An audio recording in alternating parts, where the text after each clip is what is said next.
State-owned bank Kiwibank is on the hunt for $500 million of growth capital. So where does the CEO think that money will come from? And what exactly does he plan to do with it? I hardly think the big four banks are quaking in their boots. If we can grow more share, double our size, we might save New Zealanders $1 billion, $1.5 billion of cost. It's not just about money though, is it, Steve? Having a better customer service and customer offering through technology and other means than the big banks, but also compared to Sharesies, Monzo, Revolut, Wise. I think Wise is the kind of classic example of how financial services has been asleep at the wheel.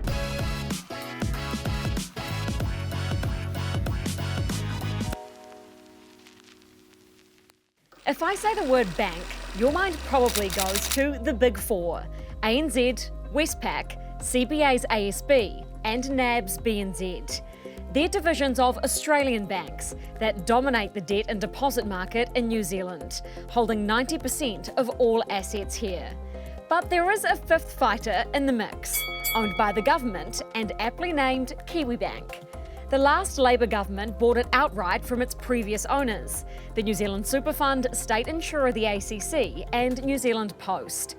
The plan under this government is to recapitalise Kiwibank after a Commerce Commission report claimed it wasn't competitive enough after 24 years in existence. I want it to have the growth capital it needs to really grow its business and to exert more pressure on the big four. Where and who that funding will come from is now up for discussion.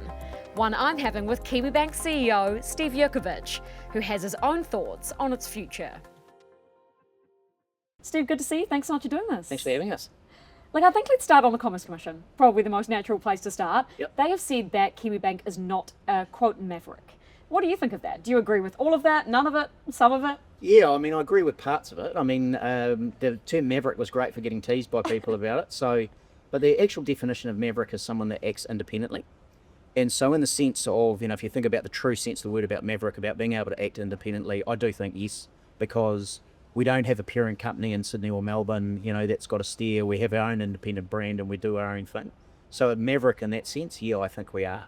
In terms of growth, if you think about the example that's often used in Australia, Macquarie's been the one that has been able to grow share against the big four Australian banks. And so they're often talked about as being the one that's been able to disrupt.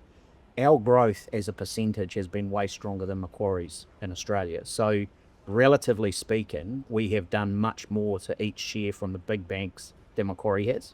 And I've really admired Macquarie, so I'm not sort of trying to throw shade on how they've done, but actually net, no one has been able to grow like we have been able to grow.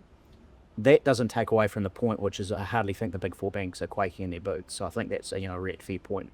They're very well run and they make a lot of money, and their profitability is really strong even on a global basis. So have we done enough to disrupt and make that change? No, I don't think so. Is there more we can do? Absolutely. Yeah, so if I think about how the big four banks have performed versus us, I think we've done pretty well, but 6-7 years I've been in the job, we've doubled. I believe we can double again. And that would see us having assets of, circa $60 or $70 billion.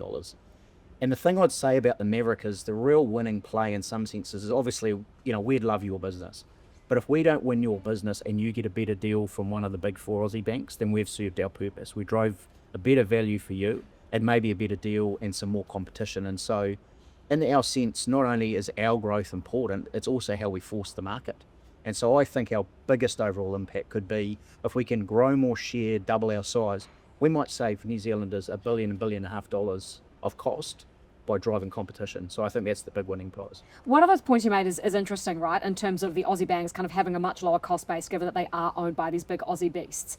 A lot of their cost efficiencies come out of Australia, therefore their net interest margins earned in New Zealand are far higher than in Australia. That kind of gets to the point that is it even possible for Kiwibank to compete with big four banks that have that set up?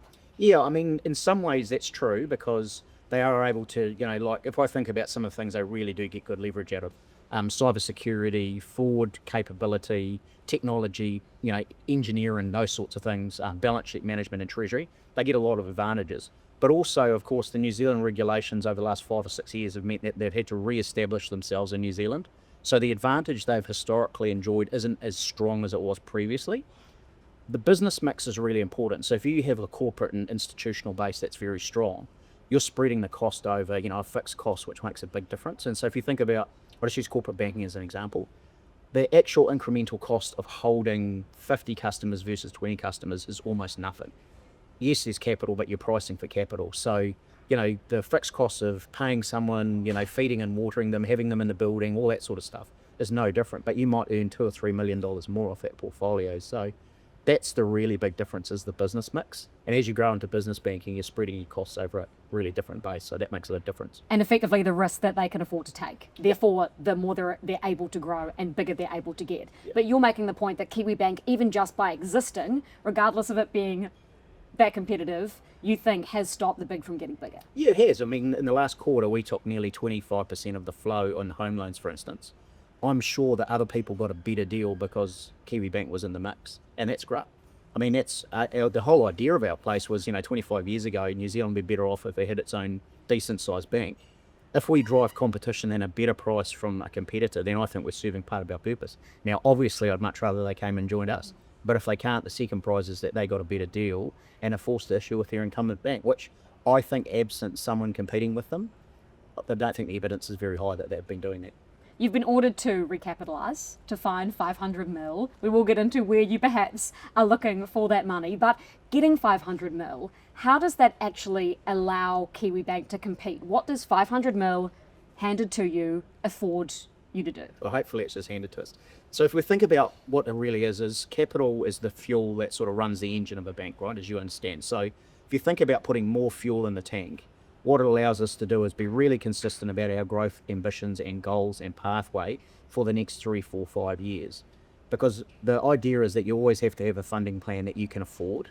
And that means we need enough capital to keep doing and meeting all the regulatory requirements, but also growing. The 500 of growth capital, because no one's taking any money out, it's being invested in, that allows us to, keep growing at the rate we are for the next 5, 6, 7 years. Because the worst thing you can do as a bank is put the brakes on. You're growing nicely and then all of a sudden you're not quite sure where the funding's coming from. I also think it invites other people into as a next step, which is how they can participate with us. Cash is king in banking.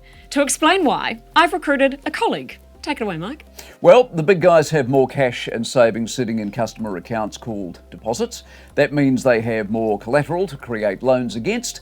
More loans equals more interest earned over time, adding to their profitability. That's how the big banks stay supersized. But that old business of banking is under threat, something Steve is acutely aware of.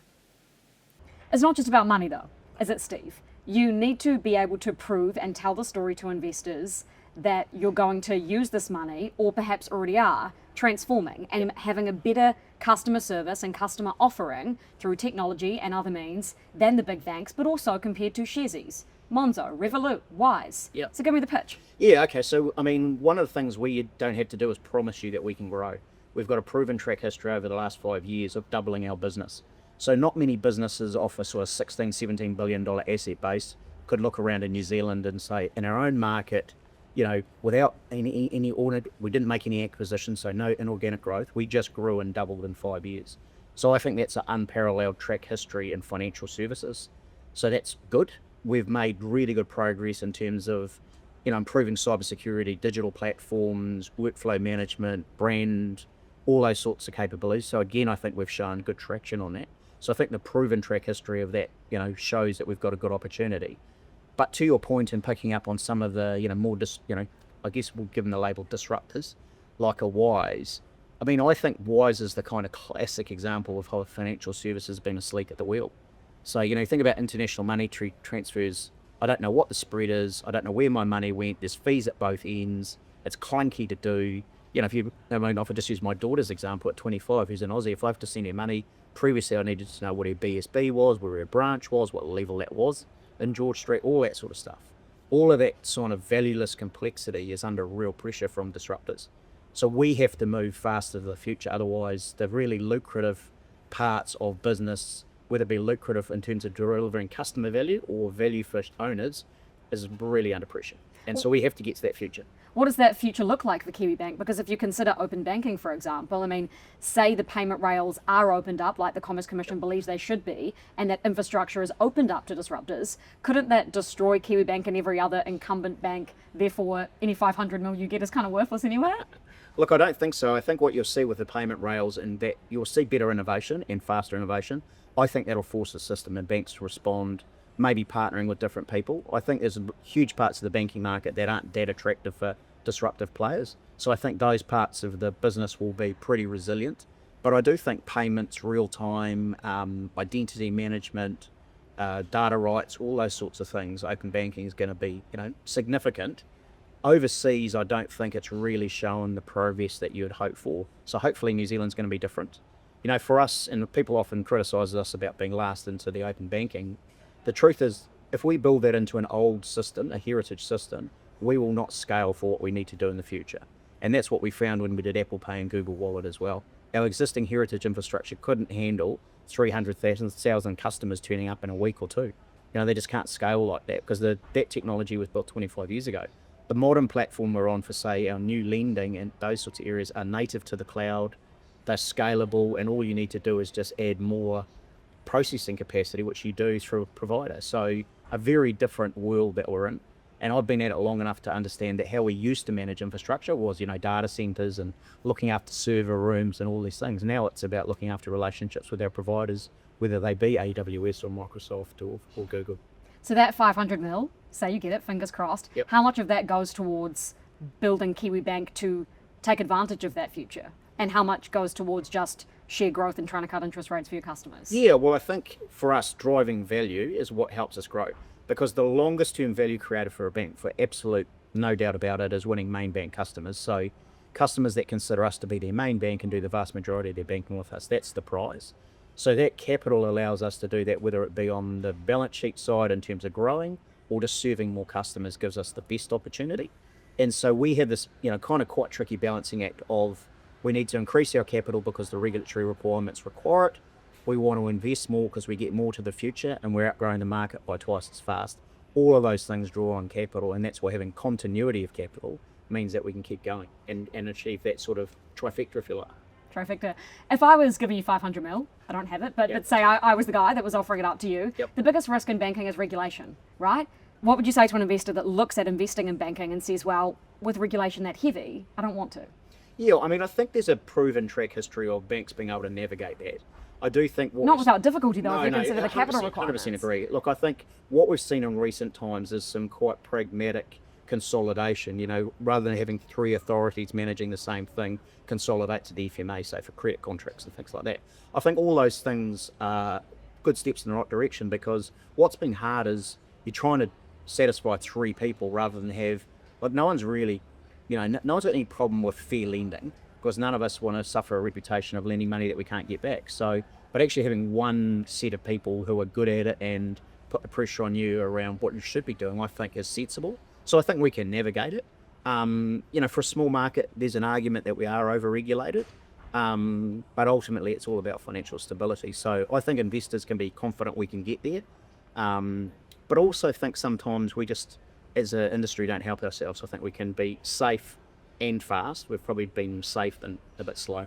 Slightly controversial question, Steve, but you yourself have been an advocator, I guess you could say, for DEI, for diversity, equity and inclusion initiatives within Kiwibank publicly. How has that given you an advantage, do you think, over competitors in the market? Yeah, well, my position's really clear, right? I absolutely believe that the best candidate can be a diverse candidate. If you believe in that, then you don't really have a problem with it. The performance that we have has to match our customers. And so if you look around, let's just pick Auckland. Auckland doesn't look like it did 50 years ago. So why would our business look like it did 50 years ago? So we are better when we understand our communities that we operate in, better that we understand what people want to do and who they want to be. And if we don't do that, then we can't grow as a business. And if you don't match inside and outside, you always end up with these problems, which is people working inside the bank can't understand a community, might be really focused on, a faith or family as the main economic unit, which for many cultures, everyone groups everything together. If you start lending to someone on the basis of one person rather than the family unit, you're going to miss opportunities. So that's how I see it. So you think it's directly bringing more money in the door? Do you have a measure on that, or is it more you're kind of damned if you don't because you know you're missing those opportunities? No, well, I think the academic research that I've seen over decades has been really, really unequivocal that more diverse teams perform better. But I just don't believe that we can win in communities we don't understand. And if we want to think about who we want to join the bank, the fastest growing communities, particularly in lots of parts of New Zealand, are Pacifica, Māori. So, if we want younger people who are coming into the workforce, then we should try and understand. Another acronym important to this conversation is ROE, Return on Equity, an indicator of how efficiently a bank uses shareholder funds to make profits. On an annual basis, Kiwibank is well below the Big Four, something interested buyers will be eyeing closely. But one of the really interesting things is splitting banks across, how they return on equity and also their growth rates. And you start to see them plotted across, a pretty easy to understand valuation of the banks that do the best on returns, but also grow, are the most valuable. And those that are below cost of capital, what's the pathway and how do they get above that? So all the traditional metrics, but ultimately New Zealand's a pretty small place and there's not that many opportunities, I think, of our scale to invest in and grow, that I think pretty resilient to economic conditions. On an ROE, return on equity basis, and also a market share basis, what's your kind of comparative bank in Australia that Macquarie's looking at to offer up to investors as a comparative example? Well, I think they have to look at places like Bendigo, Bank of Queensland. You saw Suncorp Metway be obviously acquired by ANZ. So those are the sorts of parties that are out there. But I guess you have to also, wrap the New Zealand context around it.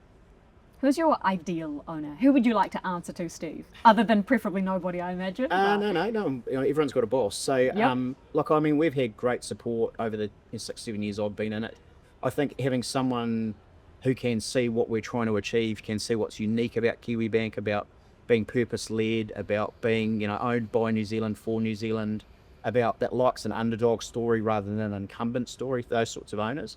And then I think, obviously, if they've got continuity of capital, so meaning that, they've got, as long as we perform, they will continue to support us, would give us a pathway to what's probably the ultimate outcome is considering whether or not you want to list and let New Zealanders own you more directly or not. That's, we know from the Minister of Finance that's not going to happen this term, that they will go and seek, a view and a mandate is what we've been told. And I think that's been out publicly, so not feel like I'm saying anything that people don't already know. But that pathway to ownership is obviously driven by market conditions, and you can see some of the large infrastructure investments prefer to hold things privately as well. So maybe that's one of the options as well, that, you just have someone who's a partner on the way through. But any reasonable investor will want to know, okay, what's the plan in 5 years or 10 years? What can I do and how do I get out? Well, that's the interesting point, right? Is it has been a complete lack of listings in New Zealand. There is very little desire to float. Far more money is in private equity. So that's your deep pockets. But if you have that underdog story, would you prefer if New Zealanders owned Kiwibank so that you retain that underdog story and don't just go for the deep pockets? No. Well, look, I think there's a blend, right? You can achieve both those things. I think, one of the really interesting things being in this job is that there is a sense of ownership. And so when people write to me in my role about whether we've done something well or not done something quite so well, they will be very passionate about the fact that, this bank's supposed to be for New Zealand. It was created to try and make New Zealand better off. You're doing a great job or you're not doing a great job. And, we sort of get letters of both sorts, every day. But really that is quite interesting for me because in the past in different roles, people used to complain about the product or the service. And they would say, oh, you let me down, or it didn't do this, or I thought I was going to get that. Whereas this one's much more anchored in identity. And it took me a while to pick up on that, to how people felt really strongly about that. So I think if we can get to a world where people can own it more directly, now they could own it directly through share market listing, they could own it through their KiwiSaver funds, or they could own it like they do now through the Crown, there is a sense of ownership. Our biggest challenge has always been, I think, that people think Kiwibank is a good idea, but they think it's a bit hard to change. And so our big question is, can we use this as another way to convert people from thinking it's a good idea to moving their bank app? And the perception around moving is way higher than it actually is.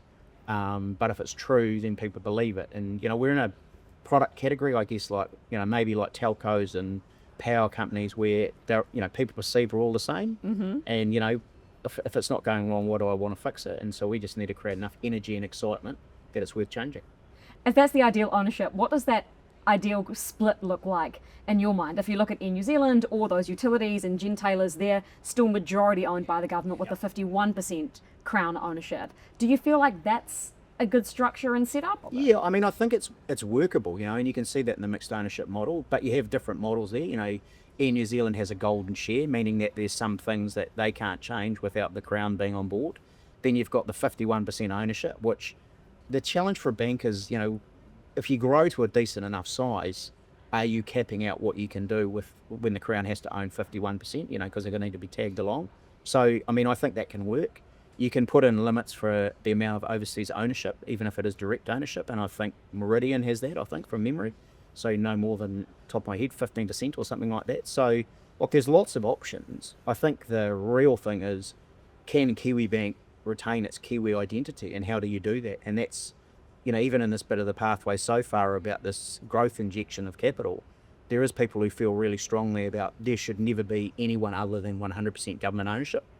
There's those that are in the sort of middle territory of, look, we should own the majority, be able to make sure we can always retain ownership of it and direction.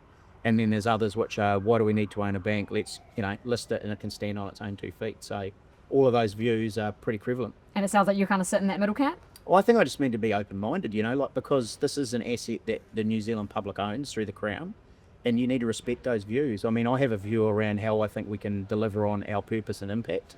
I think there's pathways to that, but I'm also open-minded about the fact that it doesn't make sense to me that you would just at this stage say no one from offshore.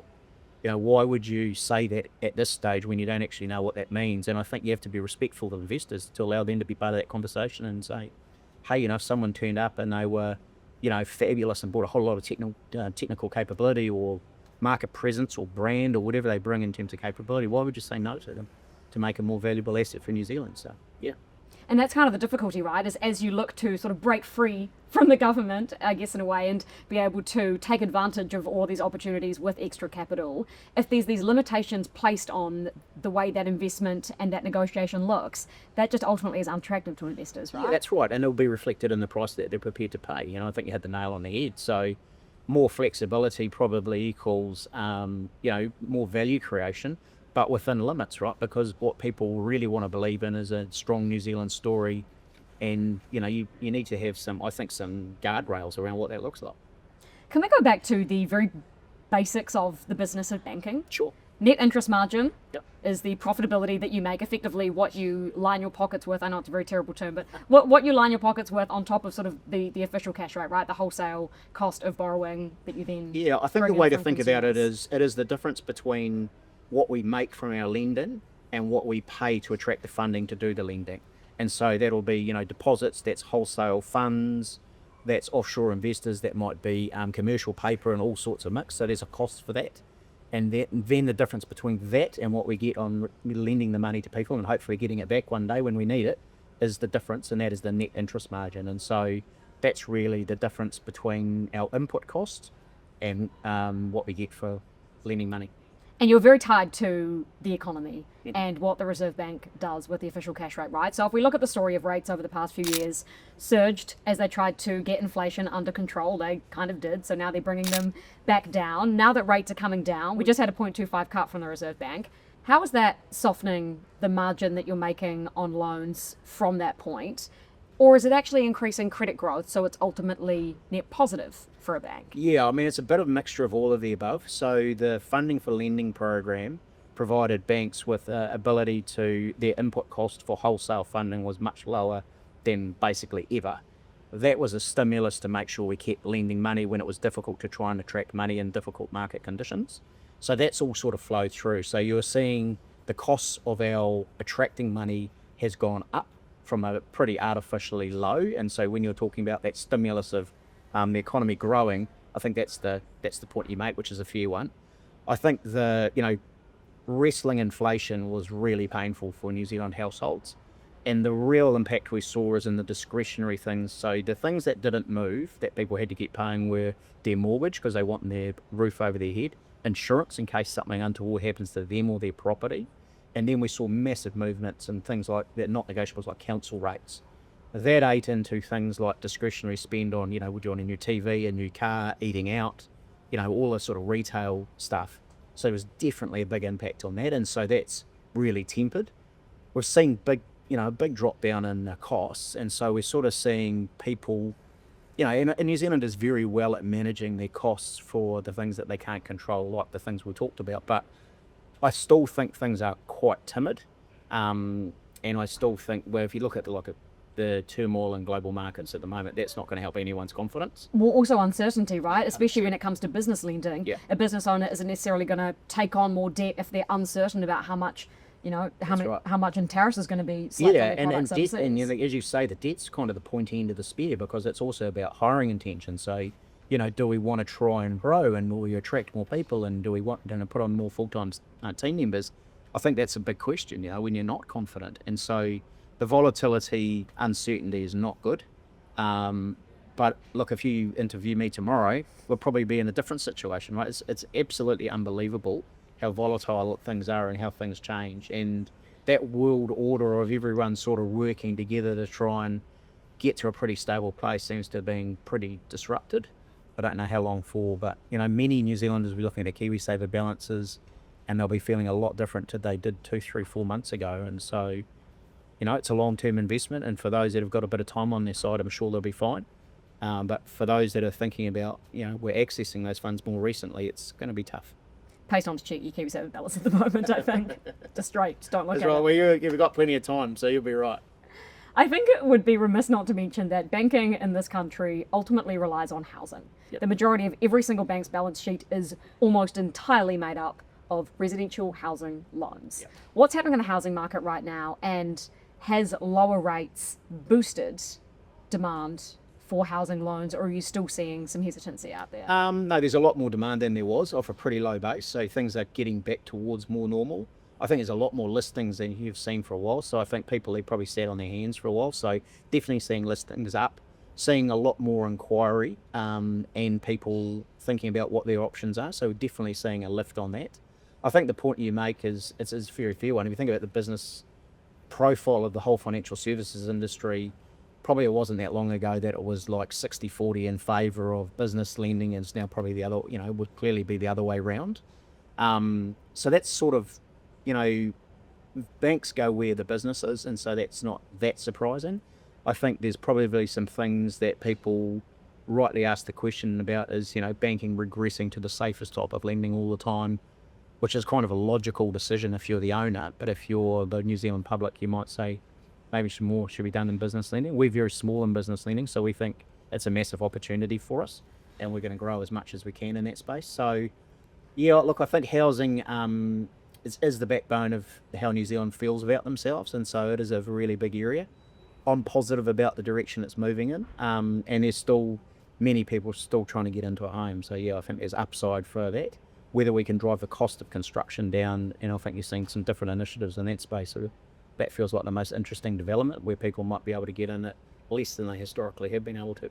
Trying to grow Kiwibank into more of a business lending bank, that requires a lot of investment. You've got to be out there talking to businesses. You've got to kind of coach them through a lot of things, get them on side. It's a bit more difficult than it is housing, which kind of comes in your door, right? You've got to be more direct at going out to businesses. How much are you willing to play in that space to boost look, that? I mean, we've had a lot of success in it, and it's actually a lot of business banking is exactly what you said, which is actually just a bit of enthusiasm about getting out and seeing people and saying, look, hey, there's an opportunity. So actually a few things have worked in our way. Like the bigger banks have turned much more focus onto sort of retention of customers and growing their housing books, and I think that's inarguable when you look at the figures. That also creates, a bit of turnover for team members who want to go somewhere where they can actually get out and do some business. So we've been able to attract really good people where, 5-7 years ago, that might have been more of a struggle because the top performers are well looked after. They have good opportunities, they've got a proven track history, so there's always a bit of a risk when you move. But actually, what we've found in this market, that's played to our advantage. So the people that have joined Kiwibank, he wants to go out and do some deals and talk to some people. My background's business banking for a long, long time, and actually the number one thing that almost always drives the customer change is feeling like their bank is not as interested in their business as they once were. And so our simple challenge is to make sure that we do banking well, but probably more importantly, we show we're enthusiastic and up for it. And so far, not a really tricky strategy, but actually one that's working well. Showing you give a shit is kind of a good strategy, right? Yeah. It turns out that, because you think about business owners, you're lying awake at night thinking, am I going to win this customer? Am I going to lose this customer? Can I pay the bills? Can I afford to grow like I'm going to? It is really deeply personal. And I think where they feel like the bank doesn't give a shit, they get a real problem. And so people think, oh, that's weird. Like, you're supposed to care about this as much as I do. Why don't you? Or, often people will feel like I feel like I'm a number. So, if we do that or another bank does that, we've got it wrong with businesses, and we just need to make sure that we stay focused on that. Was a big fan of business. I'm excited to see that strategy play out. Yeah, Get on great. it. Thanks so much for your time, Steve. Appreciate No problem. it. It's great to be here.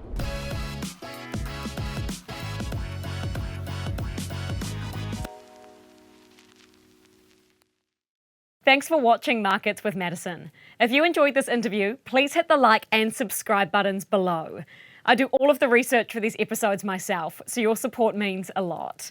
I always love to hear your feedback and ideas, so please drop any thoughts in the comments below. Now go put your money to work.